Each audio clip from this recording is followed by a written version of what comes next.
क्या आप भी रेलवे के एग्जाम की तैयारी कर रहे हो? क्या आपको 2026 में रेलवे के एग्जाम में सिलेक्शन लेना है? क्या आप पर्टिकुलर ग्रुप डी की तैयारी कर रहे हो? आपका भी दिमाग खराब मैथ्स की वजह से हो रहा है? क्या आप भी कई प्रकार से मैथ्स को पढ़ने के बाद में भी अच्छे स्कोर नहीं ला पा रहे? मैंने कैसे ग्रुप डी 2025 के एग्जाम में 25 में से 23 सही नंबर करके आया हूँ और लाया हूँ। तो गाइस मैं आज आपको बताने वाला हूँ ग्रुप डी के बारे में, ऑथेंटिक स्ट्रेटजी जो मैंने फॉलो करी है और आपको भी करना चाहिए सिलेक्शन लेने के लिए। बस वीडियो में लास्ट तक जरूर बने रहना। नमस्कार दोस्तों, स्वागत है वापस से आपके अपने यूट्यूब चैनल पर।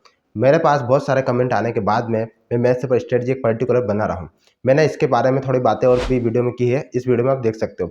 इससे पहले मैंने साइंस के बारे में वीडियो बना दिया, जीएस के बारे में, रीजनिंग के बारे में भी स्ट्रेटजी बता दी है और वही स्ट्रेटजी मैंने बताई जो फॉलो की है और अच्छा नंबर लाने के लिए मैंने प्रयास किया उन स्ट्रेटजी को फॉलो करके और आए भी है। अब मैं आज आपको डाउट क्लियर करने वाला हूँ, चाहे आप बिगिनर हो, चाहे आप एडवांस हो या फिर आप एकदम खतरनाक वाले हो। आपको मैथ्स से स्ट्रॉन्ग करना है या मैथ्स में दिक्कत आ रही है तो आप जरूर देखिएगा। मेन बात यह है कि मैथ्स जो है सब्जेक्ट बहुत बड़ा है, लेकिन नंबर सिर्फ 25 है। उतना ही पढ़ने पर आपको 25 नंबर साइंस में मिलेंगे, उतने ही मैथ्स में मिलेंगे, 30 नंबर रीजनिंग में मिलेंगे और 20 नंबर जीएस में मिलेंगे। आज हम बात करने वाले हैं सिर्फ ग्रुप डी के बारे में। तो गाइस देखिए, मैथ्स से एक लंबा सब्जेक्ट है, चैप्टर ज़्यादा है और चैप्टर के अंदर क्वेश्चन भी ज़्यादा है। क्वेश्चन के बाद में कॉन्सेप्ट ज़्यादा है और एक बार में याद नहीं होता है। साइंस में एक बार में एक पेज पढ़ना है तो चीज़ें याद रह जाती है, लेकिन मैथ्स में एक सवाल करने के बाद उसके जैसा अगला सवाल मुश्किल से बन पाता है। तो गाइस क्या किया जाए, मैंने कैसे किया था, क्या मेन चीज़ ये होती है कि सबसे पहले मैं आपको सजेशन करना चाहूँगा कि आप अपने अंदर से ये दिमाग से भय निकाल दो कि मैथ्स से कठिन है। मैथ्स से सरल हो जाता है। कब सरल हो जाता है? मेरे भी कोई खूब एकदम से ऐसे 80-85 नंबर नहीं आते थे। मैं भी एक एवरेज रहा हूँ, मेरे नंबर भी कम आए हैं। फिर धीरे धीरे मैथ्स से में हमने आदत बना ली, लगाव बना लिया, कैलकुलेशन फास्ट कर ली। धीरे धीरे जब हमने इंप्रूवमेंट करा, कैलकुलेशन फास्ट होने लगी, स्क्वायर क्यूब, पहाड़ी टेबल वगैरह, तो मैथ्स में थोड़ा अच्छा इंटरेस्ट आने लगा। अब आप क्या है कि घबरा जाते हैं, मैथ्स से डरने लगते हैं। अब जब डरोगे तो आगे कैसे बढ़ोगे? ठीक है, तो मेन बात यह है कि आप पहले तो इससे इंटरेस्ट बनाए, इसको दूर ना छोड़े, इसको कठिन ना समझे। दूसरी बात क्या है कि आप ग्रुप डी की तैयारी कर रहे हो तो मैं आपको कहना चाहूँगा कि आप बड़े बड़े हैवी कोर्स ना खरीदें। जैसे कोई गगन सर का एसएससी सीजीएल का कोर्स खरीद रखा है, कोई रंजन सर का खरीद रखा है, कोई दूसरी क्लासेस का खरीद रखा है जो बड़े बड़े कोर्सेज है, जिनमें जियोमेट्री का 80-80 क्लासेस है। तो भाइयों वो मेंस क्लासेस है, वो सीजीएल मेंस के लिए है, हमको इतना नहीं पढ़ना है। ग्रुप डी का पेपर देके आया हूँ, पूरी पीडीएफ मैंने अपने टेलीग्राम चैनल पर डाली है 2025-26 में जो भी एग्जाम हुए उसके क्वेश्चन की। आप जाकर सिलेबस देख लो एक बार कि क्वेश्चन का लेवल क्या रहा है। अब जो दिक्कत रहती है बच्चों को कि एडवांस ज़्यादा पढ़े कि अरिथमेटिक पढ़े, तो मेन चीज़ ये है कि अरिथमेटिक जो है वो ज़्यादा आता है। एडवांस के एक एक क्वेश्चन आते हैं एक एक चैप्टर से, कभी एक कभी दो, बहुत बेसिक वाले, तो इसको ज़्यादा लोड नहीं लेना है। अब मैं आपको स्ट्रेटजी बताऊंगा कि मैथ्स में कैसे अच्छे नंबर ला सकते हो। देखो, पहली बात तो ग्रुप डी के लिए कोई हार्ड लेवल का नहीं पढ़ना है, 10वीं लेवल की एग्जाम है। तो आपको मैथ्स से कवर करना है तो आप साहिल सर को प्रीफर कर सकते हो। यूट्यूब पर भी उनका चैनल है, आपको दिख रहा होगा स्क्रीन पर, स्क्रीनशॉट लगा दिया मैंने।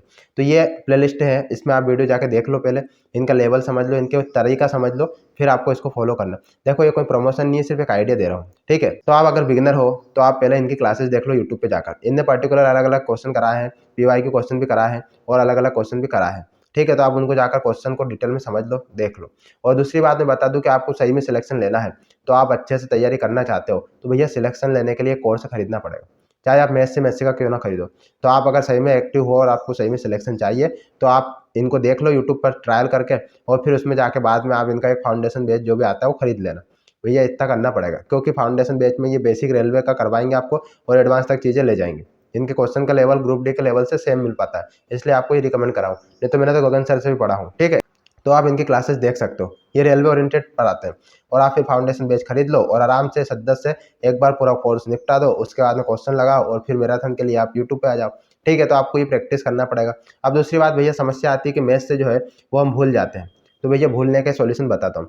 तो आपको सबसे पहले क्या करना है कि आपको पूरा मैथ्स की क्लासेस निपटा देना है। जैसे इनका आपने कोर्स खरीद लिया, पूरी क्लासेस निपटा दो जितनी जल्दी हो सके। और फिर आप चाहो तो नोट्स अच्छे से बना लो। नोट्स से सिर्फ सॉल्यूशन का बनाना है, क्वेश्चन की पीडीएफ निकाल लो अपना, बचना नहीं है, टाइम वेस्ट नहीं करना है। उसके बाद में उन सवाल की जो आपने पीडीएफ निकाली है उनको 2 से 3 बार जरूर करें, मेहनत करना पड़ेगा। 2 से 3 बार उनको निपटा दें, ठीक है। मैंने खुद ये कहा हूँ, मैं गगन सर का पीडीएफ निकला के उनको सॉल्व किया था। तो मैं उस समय एनटीपीसी की प्रिपरेशन भी थोड़ा कर रहा था, इसलिए इतनी मेहनत करना पड़ा। तो क्या है कि आप उसको निपटा दो 3-4 बार अच्छे से, उनकी जो पीडीएफ निकाली, जो क्वेश्चन कराए उनको निपटा दो। अब उसके बाद में जो सरल सरल क्वेश्चन है वो तो बन जाएंगे, पर कुछ लेवल के क्वेश्चन रहेंगे, कुछ हाई लेवल के रहेंगे, उनके लिए आपको और प्रैक्टिस करना पड़ेगा, ठीक है। तो पहले आपने फाउंडेशन कोर्स लिया, अगर आप ज़्यादा एडवांस व्यक्ति है तो आप यूट्यूब से भी कर सकते हो, सारा है। उसके बाद में फिर क्या करना है, आपको इनके पीवाई के क्वेश्चन करना है। मैंने आपको जैसे पीडीएफ डाली है, टेलीग्राम पे जाके आप ज्वाइन कर सकते हो, लिंक डाली हुई है मेरे चैनल पर। आप उसमें जाकर देखो, वहाँ पीडीएफ डाली, उसको फॉलो करो और उसमें जाकर देखो वो क्वेश्चन बन रहे हैं कि नहीं बन रहे। अगर आप वहाँ नहीं चाहते हो तो आप फिर इनकी क्लासेस डली है, प्रैक्टिस सेट देख सकते हो आप चैनल पर। तो उन प्रैक्टिस सेट में प्लेलिस्ट में Sahil sir BHS for group D search करना आ जाएगा। प्रैक्टिस सेट देखो, उनके सॉल्व सवाल जो करा रहे हैं उनके साथ साथ आप करो, फिर उनका सोल्यूशन देखो, आप करो फिर सोल्यूशन देखो। इस तरह से आप करते रहिए, ठीक। पहले आपको क्लासेस देखना है, नोट्स बनाना है, उसके बाद में फिर आपको क्या करना है, जो PDF दी है उसकी प्रैक्टिस 2 से 3 बार आराम से करना है।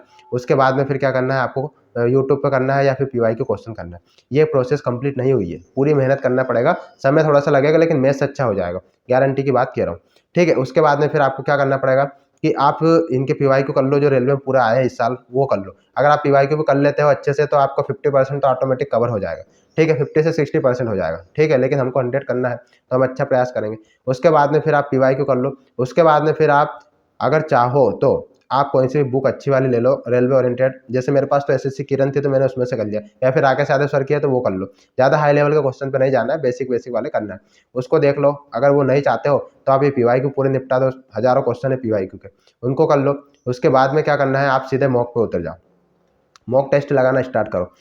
सिलेक्शन पेपर बहुत सारे क्वेश्चन पढ़े हैं और मॉक टेस्ट पढ़े हैं। सेक्शनल मॉक टेस्ट की बात कर रहा हूँ। सेक्शनल मतलब होता है मैथ्स से के क्वेश्चन, तो आप वहाँ पर चैप्टर वाइज और सेक्शनल भी लगा सकते हो। आप वहाँ से करने की कोशिश करो, और वहाँ से नहीं करना चाहते हो तो आप टेक्स्ट बुक का सब्सक्रिप्शन खरीदो और फिर वहाँ से सॉल्व करो। मॉक टेस्ट में आपको ध्यान रखना है, 3 प्रकार के मॉक टेस्ट लगाना है। एक तो आपको चैप्टर वाइज लगाना है चैप्टर खत्म होने के बाद, दूसरा आपको लगाना है सेक्शनल, जैसे आप थोड़ा बहुत पढ़ लो उसके बाद, और तीसरा आपको लगाना है फुल लेंथ टेस्ट। तो आपको इस तरह से मॉक टेस्ट कंप्लीट करना है और फुल लेंथ टेस्ट भी लगाना है, ठीक है। इतना सब करने के बाद में भी अगर आपका कुछ कुछ सवाल गलत होंगे, मेरे खुद हुए हैं इसलिए बोल रहा हूँ, तो आपको इसके बाद में फिर क्या करना है, इसके बाद में भी अगर आपके थोड़े बहुत सवाल गलत हो तो आपको क्या करना है, टेस्ट में जो क्वेश्चन आ रहे हैं उनको अलग सोल्यूशन लिखना है। मैंने खुद लिखा है उनका सोल्यूशन, ताकि वो अपने को एक बार दिमाग में फिट हो जाए कि हाँ यार ये फार्मूला क्या है, क्वेश्चन क्या है, तो आपको ध्यान रहे, ठीक है। इसके बाद में बात आती है एडवांस मैथ्स के लिए। तो एडवांस मैथ्स के लिए आपको क्या करना है, मैंने आपको फोटो डाला है देख सकते हो, इस तरह से आपको फार्मूले पूरे लिख लेना है। जैसे मैंने भी अपने पास लिख रखा है कमरे में, तो ये पूरे फार्मूले लिख लेना है, सुबह से आप इनको पढ़ते रहना है, क्योंकि एडवांस मैथ्स में ज़्यादा चीज़ें फार्मूले पे बेस्ड है। तो आपको पूरे फार्मूले एक जगह लिख लेना है और सुबह से हम रीडिंग करना है, तो इससे इंप्रूवमेंट हो जाएगा। और बाकी ज़्यादा लोड नहीं लेना है मैथ्स के लिए, और ज़्यादा क्लासेस भी नहीं देखना है। 10-12 क्लासेस एक चैप्टर के लिए पर्याप्त है, अगर ये सर पूरा कोर्स करा रहे हैं तो, ठीक है। इसके बाद में आप ज्योमेट्री को अगर सर का ज़्यादा लगे तो आप पवन राव सर करके हैं यूट्यूब पर, उनका ज्योमेट्री देख सकते हैं।